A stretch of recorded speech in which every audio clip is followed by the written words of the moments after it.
Pemilih itu cenderung kalau sudah fanatik pada satu calon, dia akan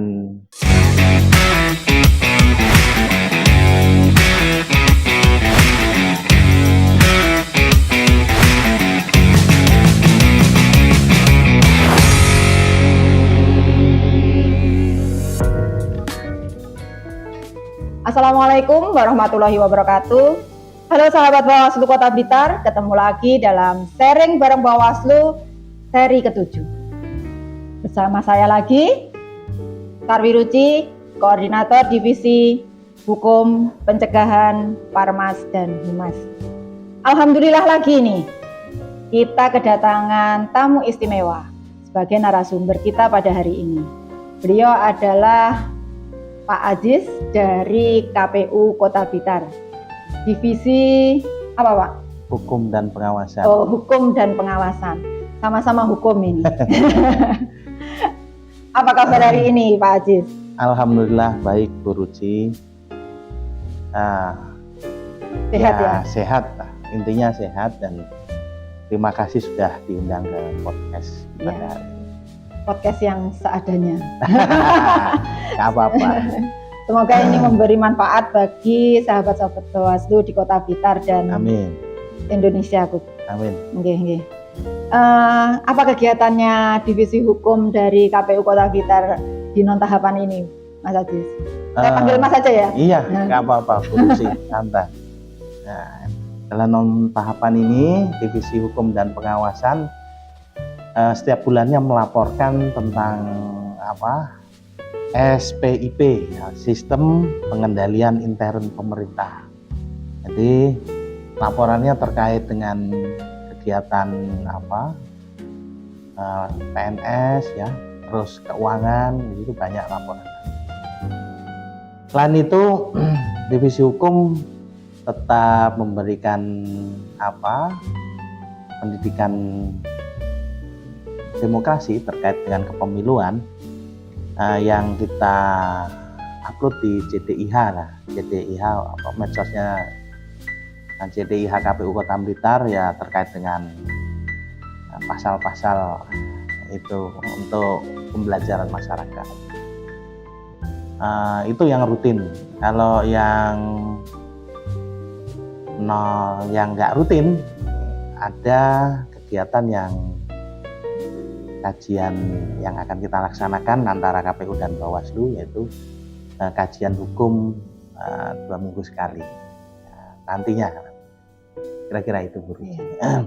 Ya, sahabat Bawaslu, kita mau kolaborasi dengan KPU tentang untuk kajian hukum yang akan kita lakukan 2 minggu sekali untuk ini ya, peningkatan kapasitas ya, Mas ya. Peningkatan kapasitas kita sebagai penyelenggara. Betul. Ya. Kalau itu kan nanti kan kegiatannya kita kupas sedikit aja, boleh ya, Mas? Ya, boleh.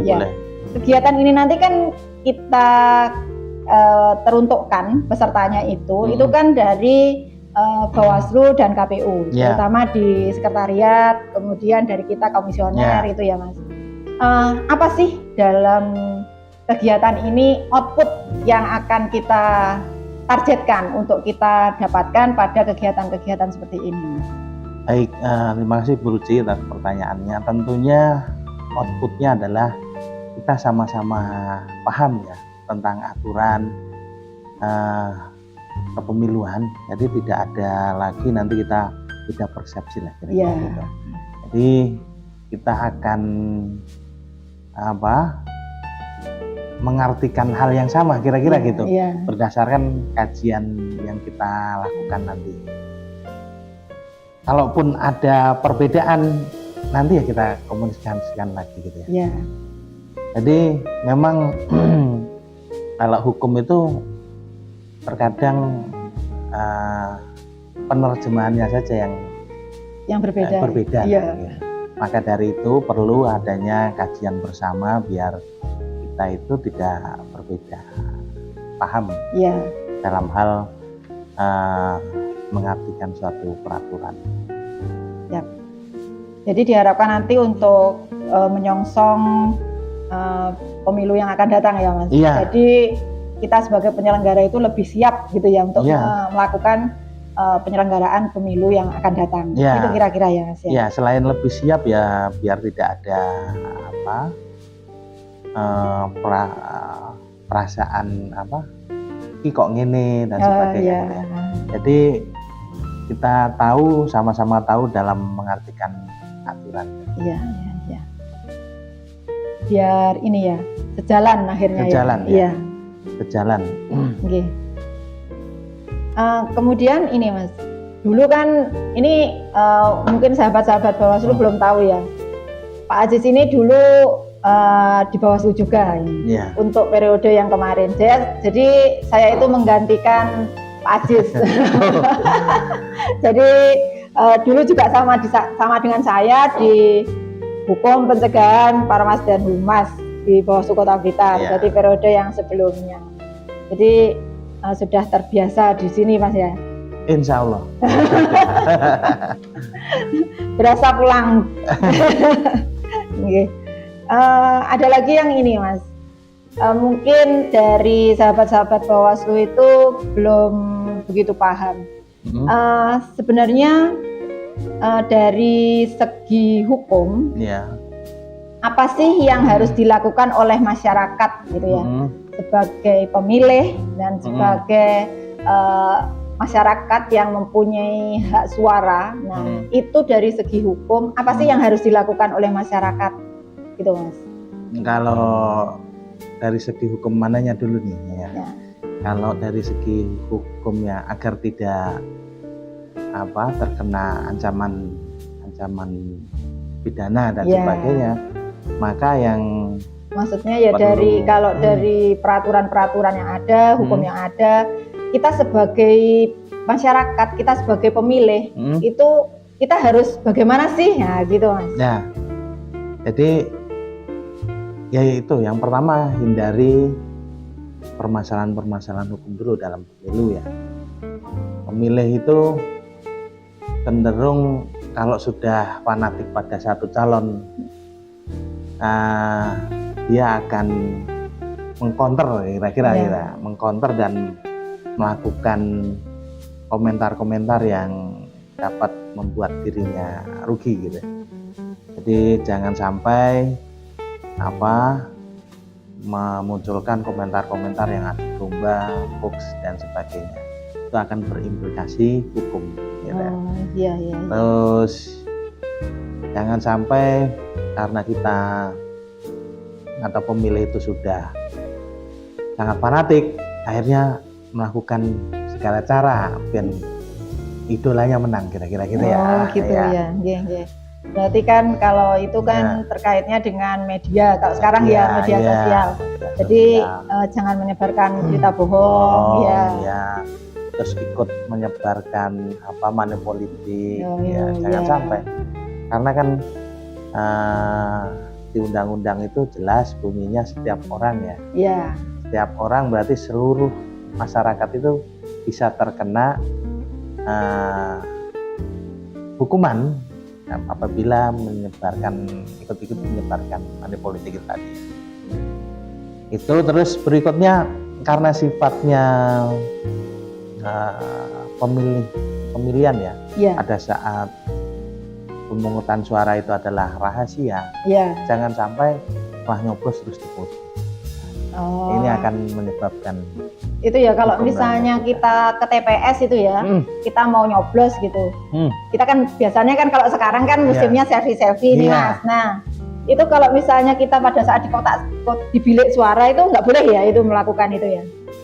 Kalau nggak moto surat suaranya nggak masalah. Tapi kalau sampai moto surat suara ya terus pas dicoblos sudah terus disebar, kesifat kerahasiaannya menjadi hilang kan gitu ya. Siap. Jadi kalau kita sebagai pemilih itu harus menjadi pemilih yang pintar ya. Betul. Jadi kita tidak melakukan hal-hal yang satu merugikan diri sendiri dan tidak melanggar hukum. Betul. Kemudian ini Mas, kalau terkait dengan pemilu, kalau pemilu itu kan pada saat sekarang itu kan pemilihan itu kan yang kemarin kita laksanakan, yang sudah kita lakukan itu kan pemilihannya kan yang pertama itu pemilu yang kita memilih presiden kemudian DPR, DPR RI, kemudian DPD, kemudian DPRD, kemudian DPRD tingkat 2 gitu Mas ya. Nah, apa sih tantangan dari KPU terutama divisi hukum dalam hal ini kan hukum dan pengawasan itu kalau nggak salah kan lebih ke intern ya. Pengawasannya intern. Iya, mempersiapkan SDM yang ada di dalam KPU itu sendiri untuk bisa menyelenggarakan pemilu yang berkualitas. Nah, selama proses tahapan itu kan kegiatan itu kan beruntun. Nah, apa sih yang dilakukan oleh KPU terutama divisi hukum dalam mempersiapkan SDM yang ada di KPU itu sendiri pada saat tahapan yang beruntun itu? Ya, jadi gini Bu Ruci, kalau saya selaku divisi hukum KPU Kota Blitar, setiap memasuki tahapan saya minta peningkatan kapasitas dan kajian hukum. Di situ biar penyelenggara itu paham akan tugasnya dan menghindari kesalahan-kesalahan administrasi maupun kesalahan hukum. Jadi dengan diberikannya peningkatan kapasitas dan kajian hukum, insya Allah dapat bekerja dengan baik. Betul. Gitu. Karena peraturan pada saat pemilu itu kan datangnya kan duduk gitu Mas, bahasa Jawanya. Jadi kan pada saat tahapan kemudian PKPU-nya baru muncul tiba-tiba. Nah, untuk belajar itu kan mesti butuh ekstra ya. Jadi itu pasti dilakukan kajian hukum bersama ad hoc-nya KPU ya Mas ya. Jadi atau gimana itu prosesnya?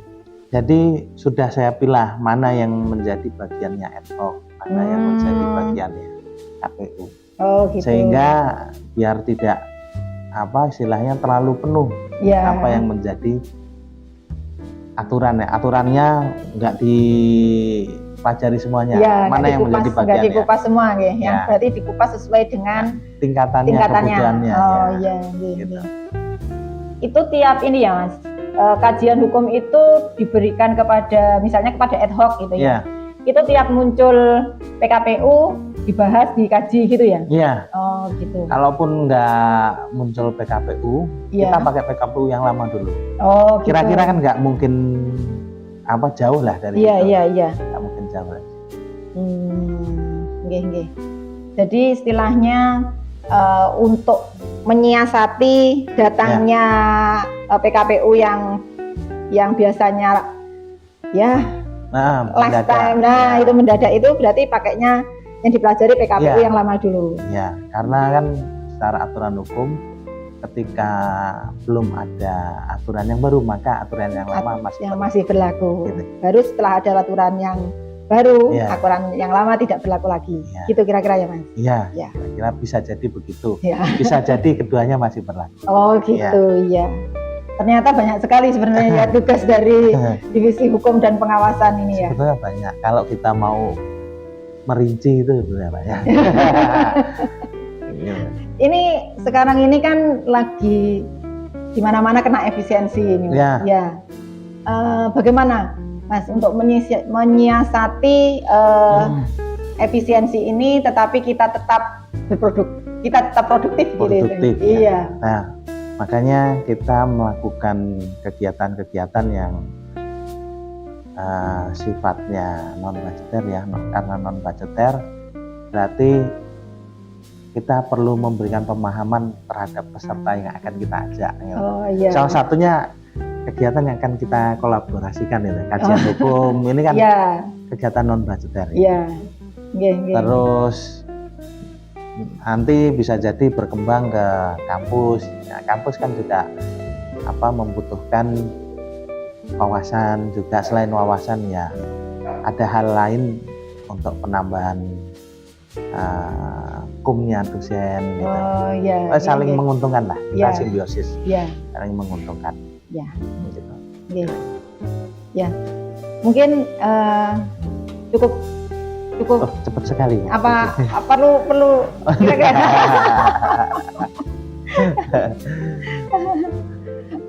Halo sahabat Bawaslu, itulah tadi ngobrol kita dengan Mas Aziz, Komisioner KPU Kota Blitar, Divisi Hukum dan Pengawasan.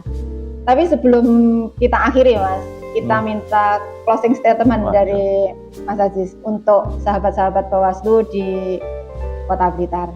Ya, terima kasih. Closing statementnya ini. Akhir-akhir ini memang banyak sekali tragedi ya, peristiwa yang mana masyarakat mulai menurun kepercayaan terhadap pemerintah. Oleh karena itu, kita selaku penyelenggara, kita buktikan kinerja kita ya. Walaupun itu tindakan yang kecil, tapi itu untuk membangun kepercayaan publik untuk penyelenggara pemilu. Kira-kira gitu. Tetap melakukan kegiatan yang bermanfaat untuk masyarakat. Betul. Ya. Sama seperti saat ini, Mas. Iya. Meskipun ini tadi sebentar mungkin, tapi semoga itu menambahkan manfaat kepada masyarakat. Ya, sahabat Bawaslu, ini tadi ngobrol santai kita, sharing bareng Bawaslu di seri ke-7. Nantikan lagi di episode selanjutnya. Jangan lupa, kita dari Bawaslu Kota Blitar menyambut teman-teman, sahabat-sahabat yang ada di Kota Blitar. Ayo kita diskusi bareng. KPU juga menyambut pastinya ya. Jika ada sahabat-sahabat yang berkunjung ke KPU ataupun ke Bawaslu untuk diskusi bareng tentang demokrasi. Mungkin gitu ya Mas? Iya. Ya. Terima kasih. Wassalamualaikum warahmatullahi wabarakatuh. Waalaikumsalam.